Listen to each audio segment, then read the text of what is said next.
אז ברוכים הבאים לפודקאסט תנועה לאינטימיות. אני יובל, והיום אני מארחת את עדי חנה פז, יוצרת, כוריאוגרפית, מורה לתיאטרון מחול, מטפלת רגשית בדרך היהדות.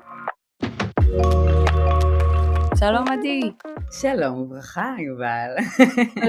אז זה כיף שבאת להתארח אצלי בפודקאסט, ממש מרגש.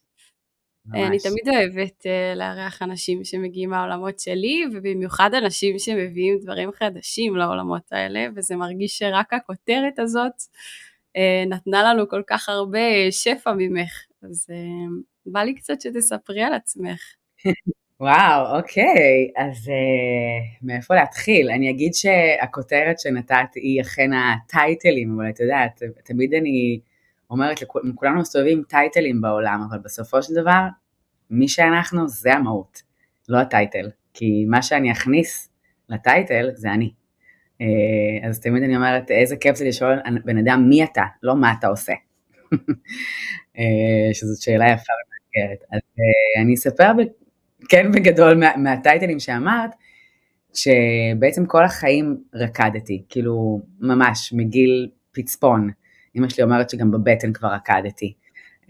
ובאמת למדתי בלט וקלאסי ומודרני, וכאילו הייתי בלרינה מגיל 5 כזה, אבל תמיד היה בי גם איזה משהו שרצה יותר יצירתיות, וגם פניתי תמיד לתיאטרון, ובעצם התיאטרון והמחול, ובעצם השילוב ביניהם, וגם מוזיקה ושירה והכל ביחד, הרגשתי שאני כולי כלי לכל מיני דרכים להביע.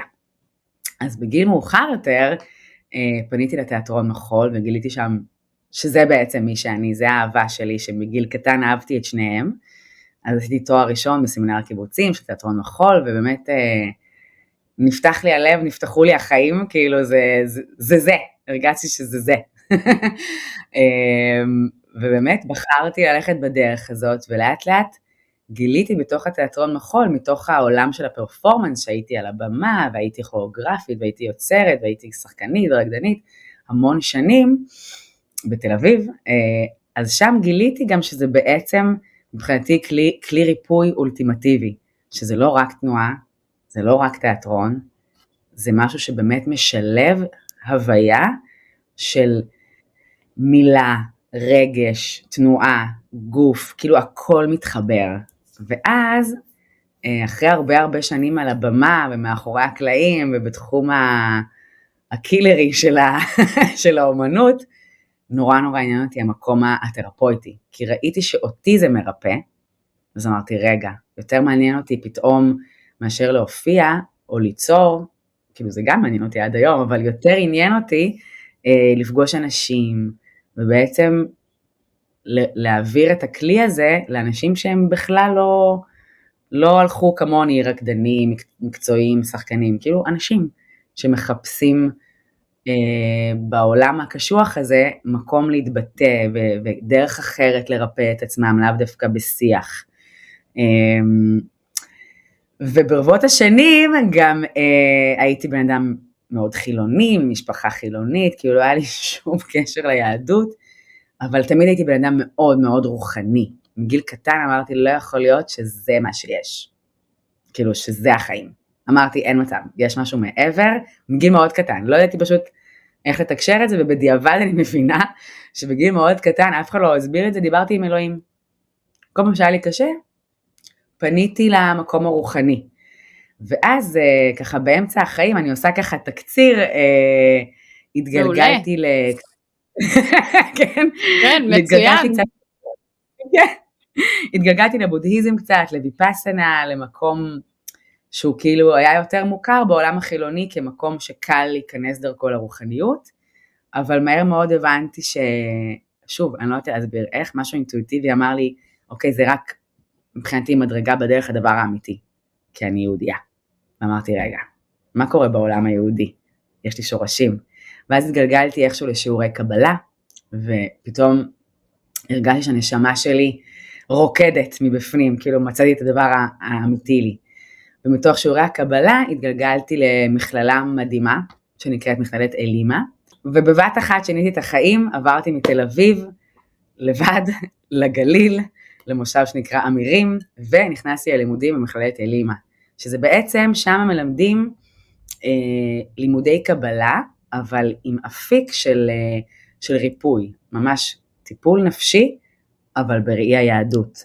ובעצם גיליתי שאת כל מה שלומדים היום מכל מיני תורות אחרות, יש בתורה היהודית, יש את זה כבר אלפי שנים, פשוט דרך לרפא את הנפש, דרך אמונה. וזה ממש לא דתי, זה לא בקטע דתי, זה כאילו בקטע אמוני רוחני.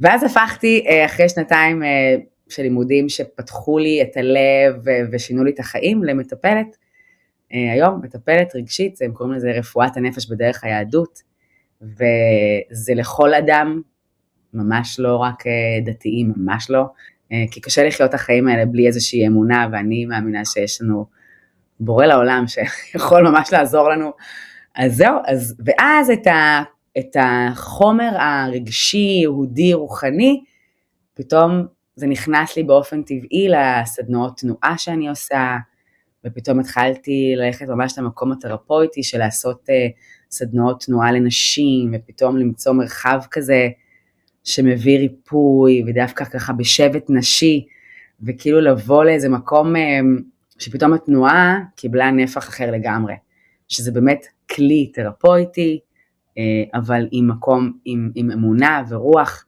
ותנועה וגוף, וזה משהו שמחבר, והקטע הכי חזק שלי שבקורונה הבנתי שנמאס לי לרקוד על במה, נמאס לי לרקוד בסטודיו, והקורונה אמרה, חבר'ה, צאו לטבע, ואני מחוברת לטבע בקטע מטורף, ופתאום התחלתי לראות שהכי כיף זה לרקוד בטבע, והריפוי מקבל עוד נפח, שברגע שגם מתנועים בטבע ועם הטבע, וואו, אז פיתחתי גם סדנאות של תנועה בטבע, וגם אחר כך יצרתי מזה מופע מטורף שהיה בכנרת, וכאילו בעצם הכל התחבר, התיאטרון מחול, האמונה, הטבע, הכל נהיה איזה משהו, שהוא, אם אפשר לומר, השפה שלי, של לרקוד ממש בטבע, תכף אולי אני ארחיב על זה, אז זה נהיה השפה של ריפוי, דרך תנועה, הבעה, רגש, תיאטרליות, טבע, אמונה, לרקוד עם עץ, לעשות דואטים עם סלע, כל מיני דברים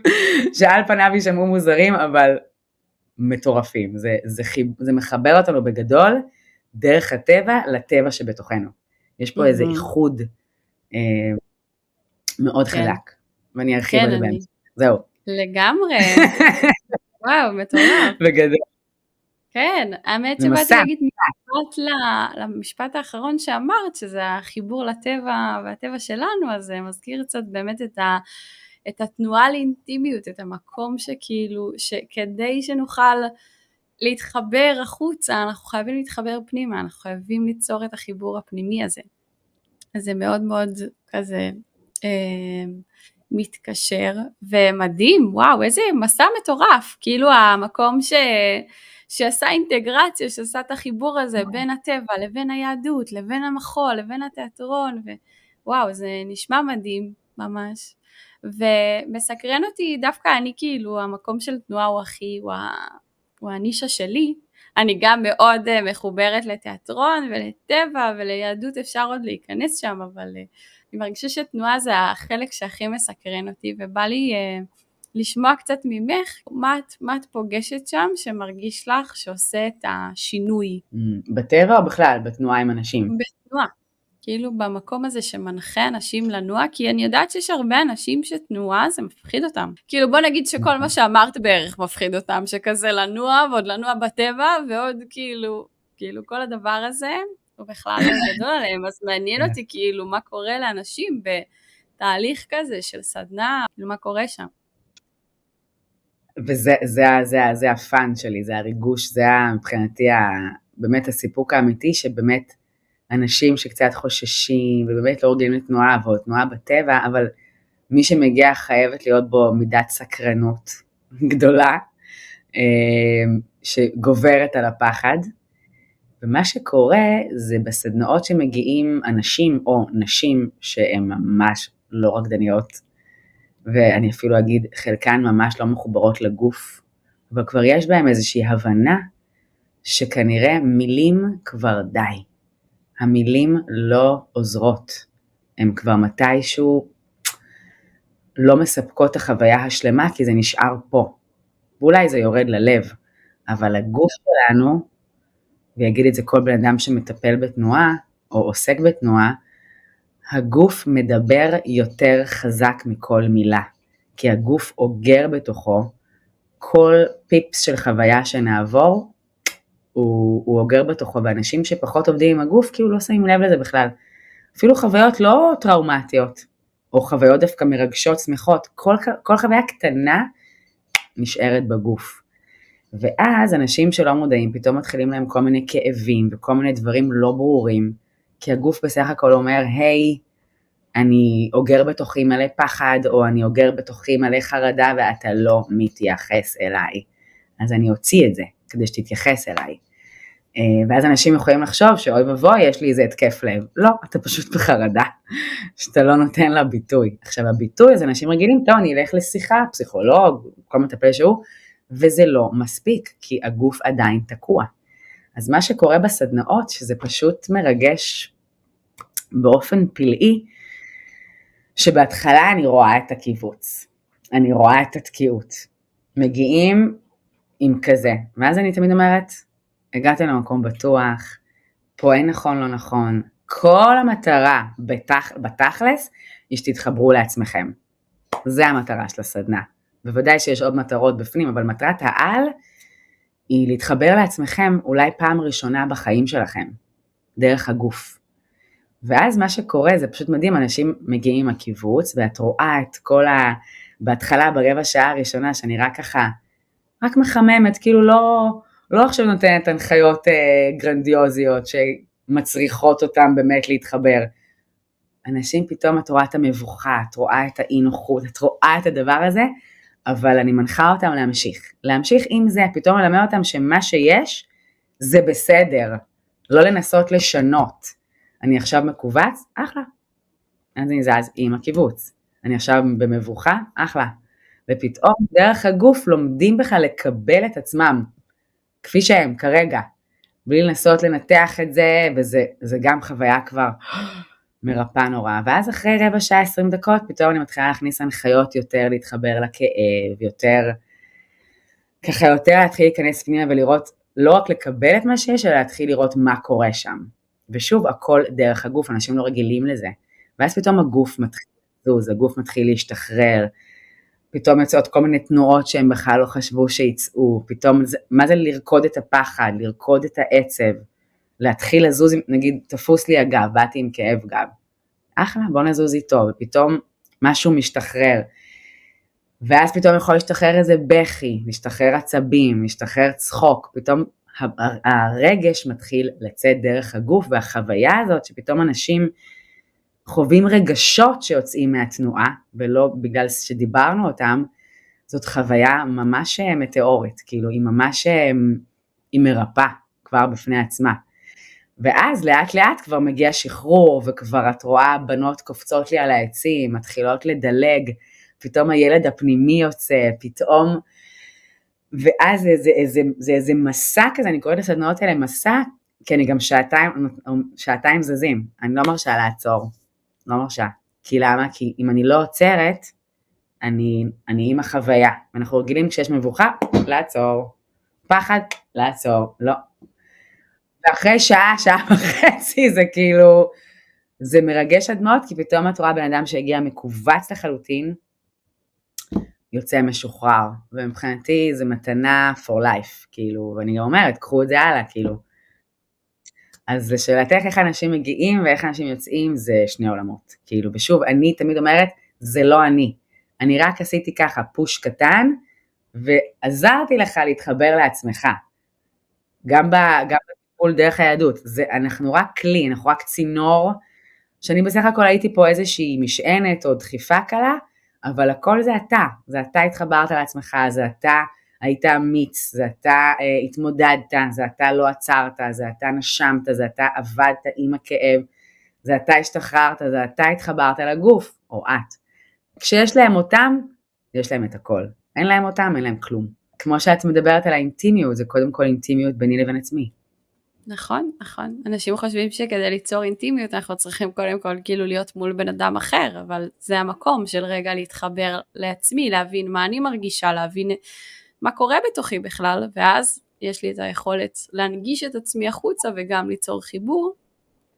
ובא לי רגע כאילו להתייחס למשהו שאמרת, אני חושבת שהרבה מהאנשים מגיעים עם איזשהו רצון לתקן את עצמם.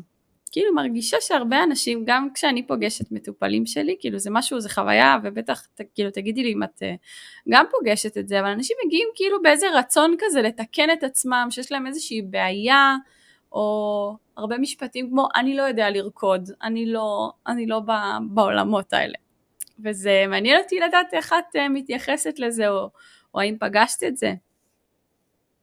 אז קודם כל, באמת בסדנאות תנועה, אני באמת פוגשת נשים שאומרות לי שאני לא יודעת לרקוד, אני אומרת לה מעולה, את לא אמורה לדעת לרקוד, כי הגוף שלך יודע, הגוף שלך יודע לזוז, לרקוד זה כאילו נורא מתייחס לרקדנים, שבאמת כמוני כמוך, כשאנחנו מגיל צעיר, אנחנו יודעות טכניקה, אנחנו עבדנו על זה קשה, אנחנו יודעות לרקוד, אבל כל אדם יודע לנוע, אין גוף שלא יודע לנוע, בעצם אני חושבת הטוויסט שאני מדגישה בסדנאות זה תנו לגוף להוביל, אנחנו נורא רגילים להוביל אותו, אבל אני כל הזמן, זה הנחיה שאני כמעט באובססיביות אומרת שם, כל כמה דקות, תנסו לאפשר לגוף להוביל, כי הגוף יודע לזוז, הוא יודע איך לזוז גם נכון אם לא נפריע לו, קצת כמו הרפואה הטבעית שמאמינה שאם אנחנו לא נכניס ג'אנק, הגוף יודע לרפא את עצמו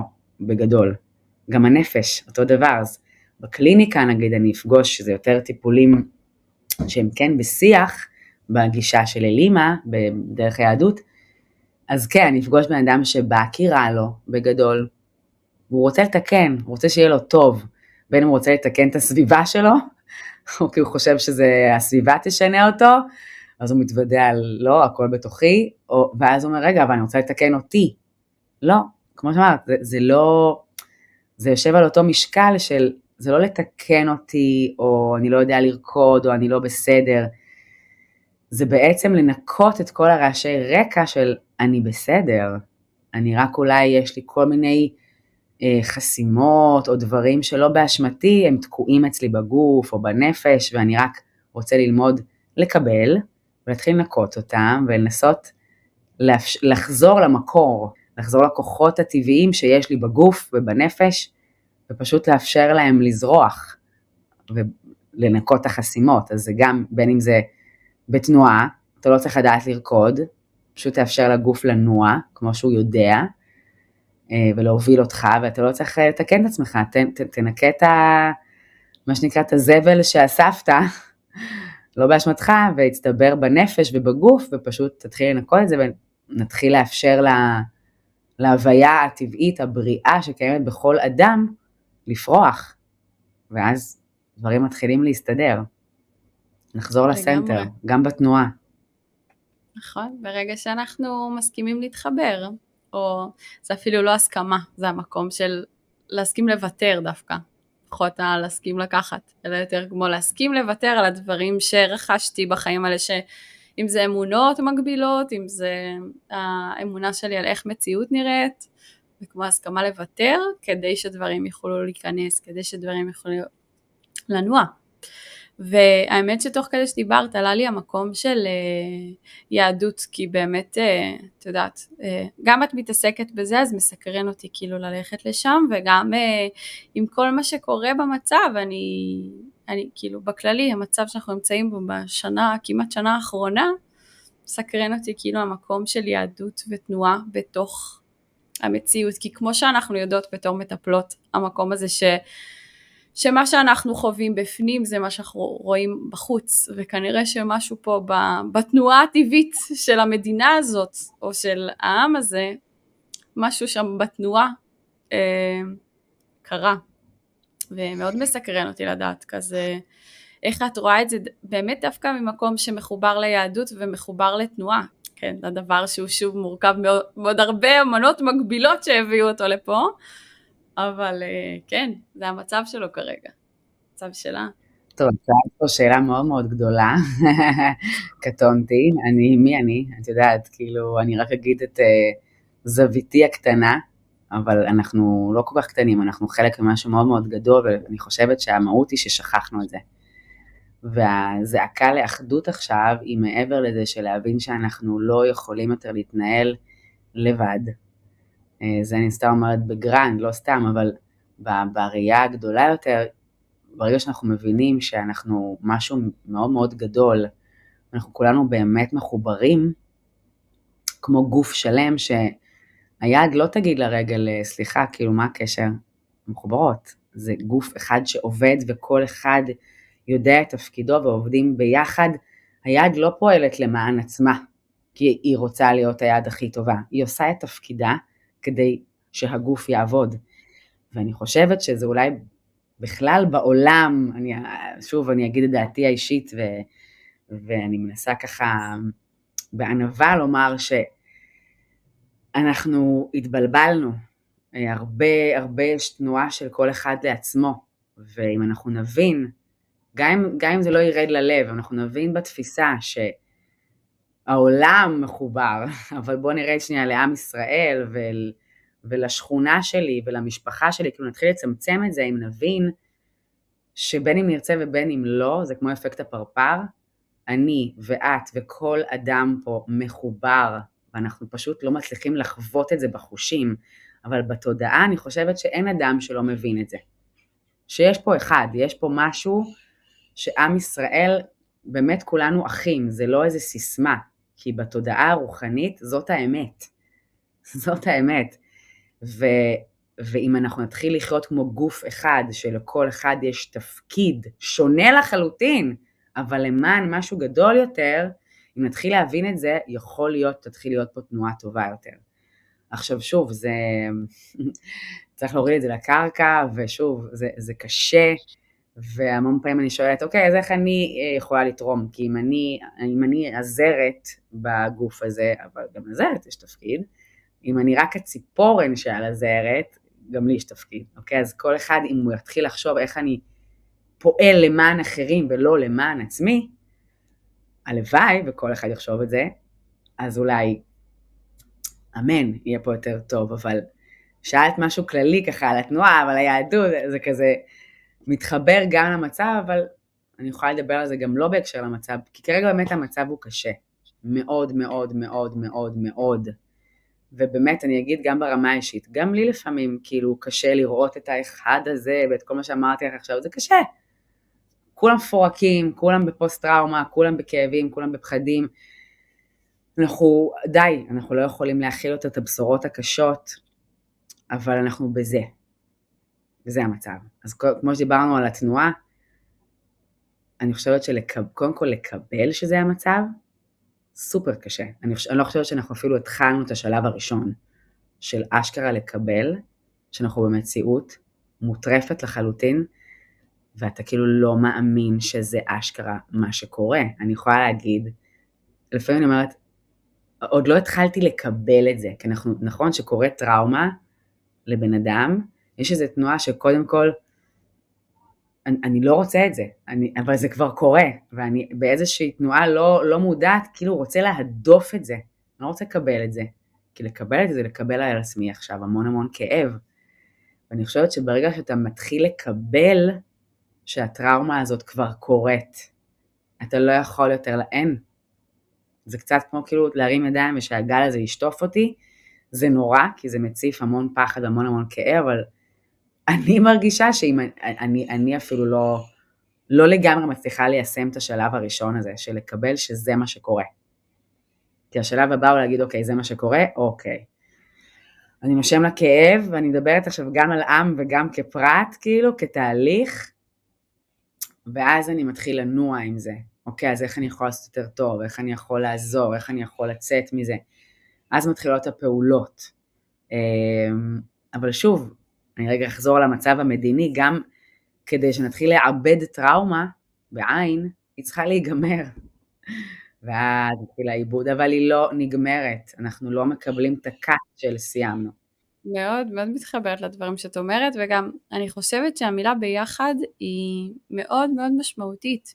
כאילו, עזבי רגע באמת המצב של עכשיו, יש התפרקות טוטלית במבנים שיש בעולם הזה, כאילו כל מדינה שתסתכלי עליה עכשיו היא לא בטוב, שוב מדינת ישראל זה ככה קיצון רדיקלי, אבל גם אוקראינה, רוסיה, כאילו כולם באמת בעולם מתחילים להתפרק שם מממשלות ושלטונות, וכאילו משהו במבנה משתנה, ואני חושבת שהקורונה עשתה כאילו ככה בכותרת את המקום של ביחד, כמו הזיזה את כל הרעשי רקע, את כל השגרה הנורמלית, ופשוט קרבה את כולם שוב פעם להיות ביחד, וזו התזכורת מדהימה, ואני חושבת הרבה אנשים השתנו החיים בקורונה, והם עשו החלטות מאוד משמעותיות על אורך החיים שלהם, ואיך הם רוצים לגדול בתור אנשים, ובתור משפחות, ובתור קהילות. המקום הזה של הרצון לקהילה הוא מאוד מאוד משמעותי, ואני חושבת שהמילה הזאת היא המילה שתיקח אותנו כרגע,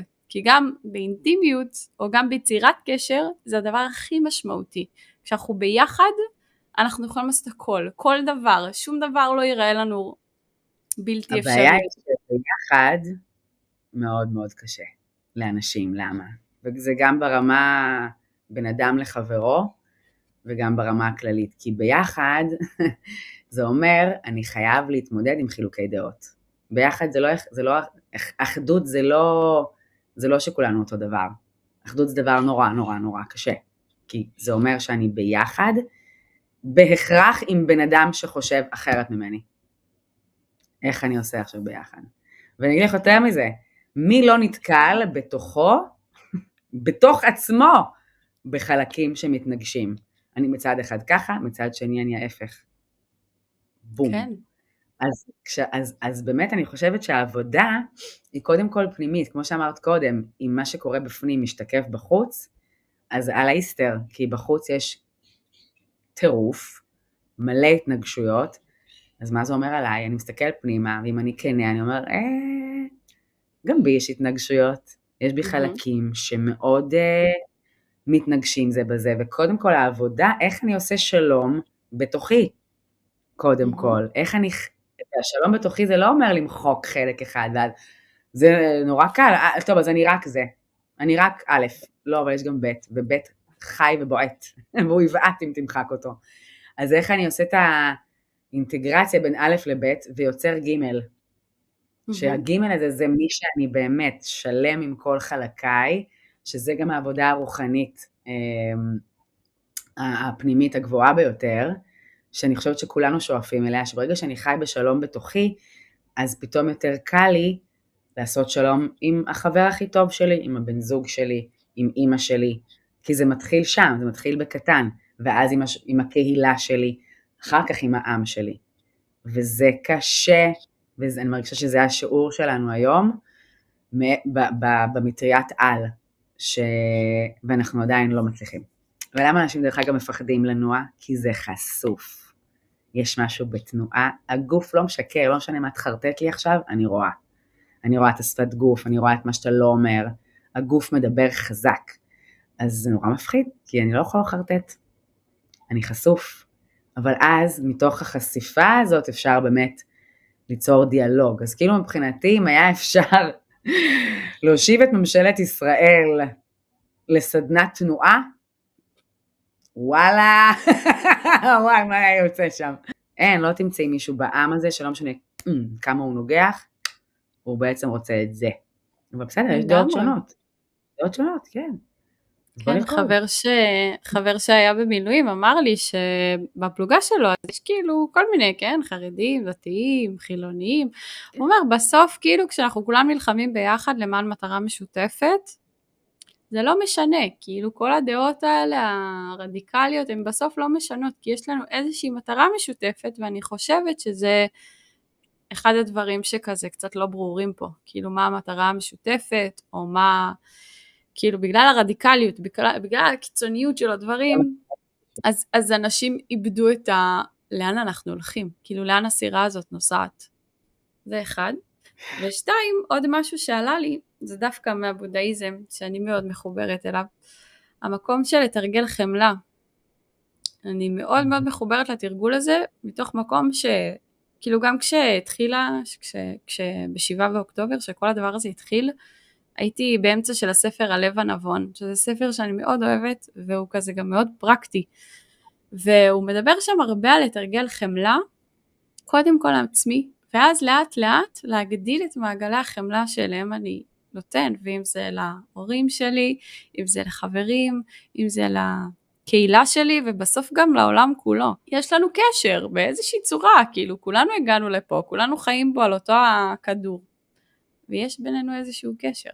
אז אני אגיד לך שבחמלה זה דבר באמת חשוב ומדהים, רק הרבה אנשים מבלבלים לחשוב שכאילו גבול זה לא חמלה. עכשיו ביהדות מדברים, יש צ'קרות, ביהדות מדברים על ספירות, אני לא אתחיל להרחיב כי זה חייב להיכנס למסע קבליסטי עמוק, אבל בגדול יש לנו ספירות, שהן קצת יותר מהצ'קרות, יש יותר ספירות ויש להן גם משמעויות טיפה אחרות, אבל בגדול זה דומה. עכשיו, אם הספירות לא עובדות באיזון, אז יש לי חוסר איזון. עכשיו, חמלה זה רק צד אחד של הספירות. ואז מה קורה בצד השני? בצד השני זה נקרא ביהדות חסד וגבורה. אוקיי, שתי ספירות שהן גם כוחות בגוף וגם כוחות בנפש וגם כוחות רוחניים, שחייבים את שניהם, ותמיד אני אשאף לאיזון, לאמצע, לסנטר. עכשיו, אם אני רק בחמלה, לא מאוזן. אם אני רק בגבול, גבורה זה גבול, אני גם לא מאוזן. אני יוצא יותר מדי מלחמתי. אם אני רק חומל, אני יוצא יותר מדי רך על גבול המרצה. אז השאיפה היא, כשאמרת חמלה, אמרתי, אבל איפה הצד השני? עכשיו, מה מלמדים ביהדות? שגם גבול זה חמלה. עכשיו, אנשים באים לחשוב שאם אני שם גבול למישהו, אני בעצם לא מביא לו חמלה, לא מביא לו אהבה, מביא לו חבל על הזמן. כי מה העניין? לא, אסור לי לחמול לכל דבר. מישהו מדבר אליי לא יפה, אני אמורה לחמול לו? אני אמורה לשים לו גבול. עכשיו, למה? כי הגבול נראה בהתחלה נורא קשה. אבל גבול זה עוד ביטוי של אהבה, ולאנשים לוקח זמן לפעמים להבין את זה, ועשיתי עם זה עבודה מטורפת, שגבול זה בגלל שאני אוהבת אותך, ואת עכשיו מדברת עליה לא יפה, בגלל שאני אוהבת אותך, אני חייבת לשים לך גבול, שוב, בצורה יפה, אבל אני חייבת לשמור גם עלייך וגם עליי. ואז כשאנשים מבינים שהגבול הוא בעצם לטובת ההתפתחות שלי, כי אף אחד לא נעים לו לקבל גבול, אבל אם אני לוקח את הגבול כביטוי של אהבה, אני מבינה שפה עליי להתפתח, ולפעמים גם לשים גבול מאוד מאוד נוקשה, זה ביטוי של אהבה, אבל שהאהבה לא צריכה להתפתח, היא צריכה להיות טבעה. אז גם ביהדות זה על חמלה, אבל כל הזמן ידברו על האיזון, של לחזור לאמצע, שיש לנו ודרך אגב ביהדות מדברים כל הזמן על הדואליות הזאת, שבעצם כל הזמן יש לו אינג ויאנג, כל הזמן יש שחור לבן, זה נקרא סוד נשיאת ההפכים, כל הזמן יש זכרי נקבי, כל דבר בבריאה נברא אנחנו בתוכנו יש הפכים, אז בעצם העבודה היא כל הזמן, וזה קשה, לאחד בין ההפכים, ולמצוא את האמצע, אז זה גם המון חמלה, כשאנחנו לא מצליחים, גם המון חמלה כשאני שם גבול, ששמים לי גבול, וגם חמלה, כן, לראות את האחר, בעצם כל פעם שאני אראה את האחר, ואני אנסה לחמול לו, ולהבין אותו, ואז או באמת להעניק אהבה, או להעניק קצת גבול, זה ריקוד, זה כל הזמן ריקוד, אין מצב סטטי, שאופ, הגעתי לסנטר, זהו, עכשיו טוב לי, זה כל הזמן זז.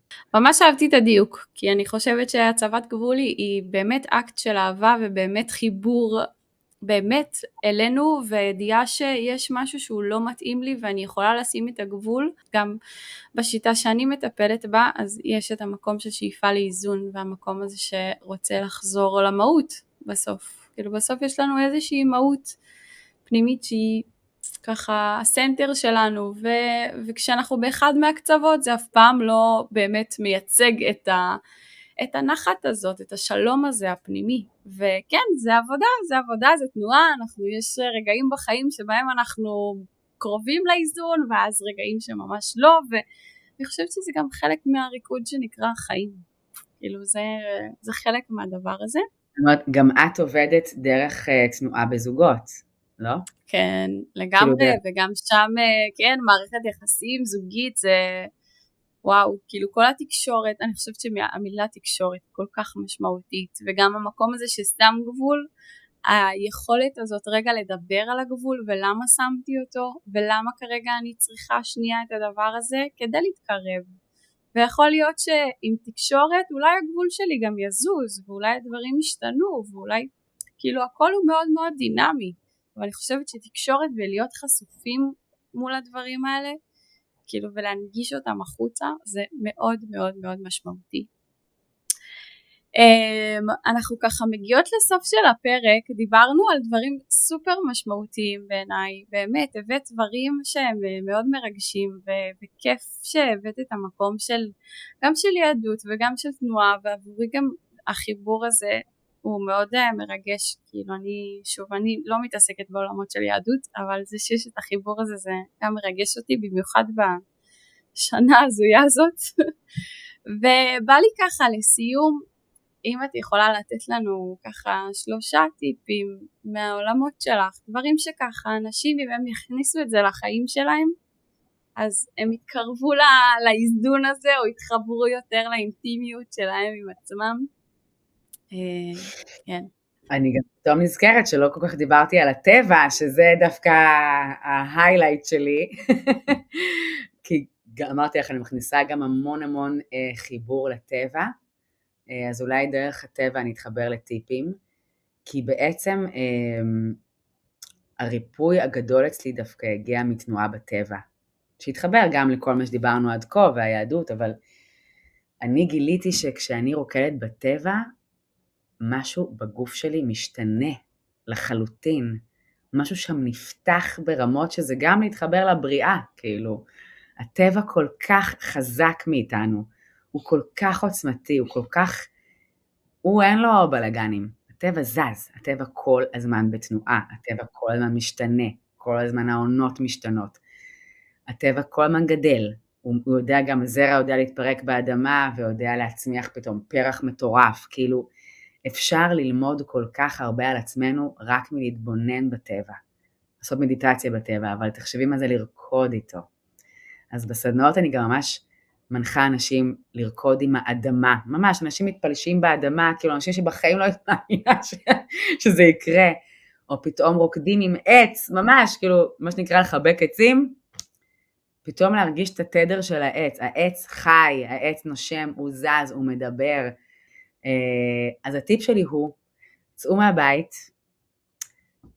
ולא משנה איפה אתם גרים, כמה שזה מביך, שימו פס, כאילו עדיף שזה יהיה פינה שלא יראו אתכם, כי יחשבו שאתם צריכים להתאשפז בהתחלה, אבל אחרי זה רק ירצו לעשות את זה יחד איתכם, תרקדו בטבע, תורידו נעליים, תרקדו יחפים על האדמה, תחבקו עץ, תיגעו בעץ, תתחילו פשוט לרקוד לידו, תתחילו סתם לרקוד עם האוויר, פשוט צאו מהבית, קחו 5 דקות, לנוע בטבע, לא צריך מוזיקה, פשוט להקשיב לסאונדים של הטבע, להתחיל לנוע, הגוף יתחיל לזוז לבד, זה פשוט קורה. אז זה טיפ ראשון. נראה לי שכל הטיפים שלי יהיו קשורים לטבע. טיפ שני, פשוט תרקדו. לא משנה איפה אתם. פשוט תרקדו. במטבח, בדרך למקלחת. פשוט רגע לתת לגוף להוציא. לא לשפוט, פשוט להוציא. יש לי אנרגיה, להתחיל לקפוץ, להתחיל לדלג, כאילו ממש לתת לגוף להוציא פעם ביום במינימום, 5 דקות.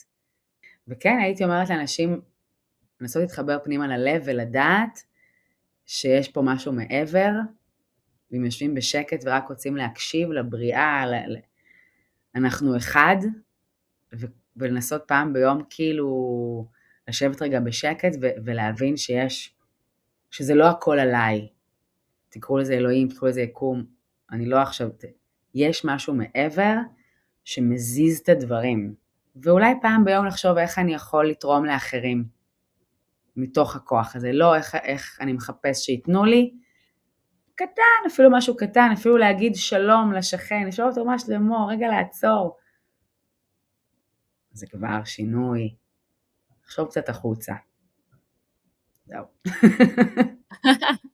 מדהים, איזה כיף, תודה רבה ממש, שקודם כל שבאת ודיברת והבאת את עצמך, והבאת באמת דברים מאוד מאוד משמעותיים בעיניי, ואני חושבת שזה יתרום הרבה לכל מי ששומע אותנו, לכל מי שרואה, באמת זה משמעותי, עצם זה שרגע ייקחו שנייה לרקוד, אני חושבת שהיו פה כמה אנשים לפנייך גם, שאמרו את אותו טיפ של פשוט תצאו ותרקדו, כאילו רגע לחוות אחרת את העולם הזה, רגע שנייה לשחרר את מה שיש בתוכנו. זהו, אז בא לי להגיד תודה רבה, וגם להגיד שאני משאירה פה לינקים לפייסבוק ולרשתות שלך, ואם אתם רוצים למצוא עוד תכנים, אז אני משאירה פה למטה בתיאור את כל הפרטים על הריטריט ועל ההתפלשות ועל הכל יהיה לכם, וכמובן מספר טלפון שתוכלו ככה ליצור קשר. זהו, יש משהו שאת רוצה להגיד לסיכום? אני אגיד תודה לך, שכאילו הייתי יכולה לדבר איתך עוד שעות, וגם לשמוע ככה איזה דברים את עושה שנראה לי מאוד דומים, כבר הבנו. אז תודה לך שאת בכלל מקיימת את המרחב המתוק הזה, וזה מלא נתינה שלך לעולם דרך המרחב הזה.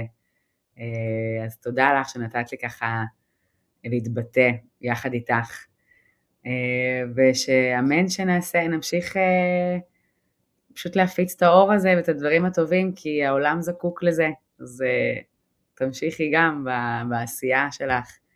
ואמן שאנשים פשוט דרך הפודקאסט הזה יגיעו אלייך, יגיעו אליי, יגיעו בכדי לרפא, פשוט מאוד, כי העולם הזה צריך ריפוי. אמן. תודה רבה לעדי חנה פז שהתארחה אצלי בפודקאסט, איזה כיף, איזה מרגש שיש עוד אנשים כאלה שרוצים להפיץ את הטוב והתנועה בעולם, במיוחד בימים כאלה. אז אם מצאתם ערך בפרק הזה, מוזמנים לשתף, להעביר הלאה. פודקאסט תנועה לאינטימיות. שיהיה לכם יום מקסים.